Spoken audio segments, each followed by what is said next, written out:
Ngayon ano pong epekto nito sa inyo? Tsaka sa produkto nino, at sa produkto, mararamdaman po ba ito? May papasa? Sa mga reference na nakita ko, sa nasasabi sa media, in print, saka sa TV, kagaya ninyo, medyo maliit lang naman ang magiging kabawasan. Ang mayroong from 33 pesos to 135.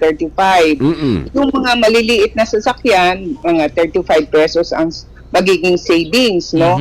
Yung malalaki naman is mga 300 plus or 130 to 300.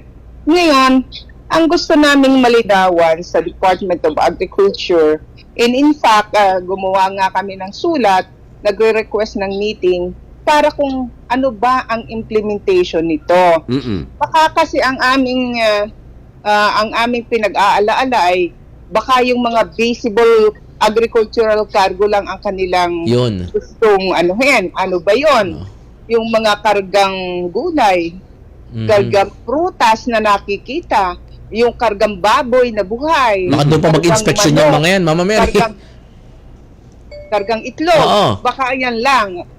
Napakarami pa na other sector na kagaya namin. We are dealing with the imports and exports. Kami napakadami ng dinideliver naming mga agricultural products. Ano-ano ba ganyan? Bigas, asukal, beans, prutas, kahit yung mga fertilizer, di po ba? Fertilizer, pagkain ng baboy, pagkain ng manok. Yung mga feeds. So kaya kami, ang aming intention para makipag-usap sa DA officials ay para malaman namin ano ba ang mga parameters. So, kami ba ikasali sa ganon?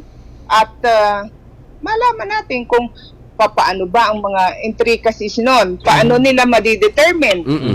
Sila ba magtitiwala sa aming daladalang mga dokumento?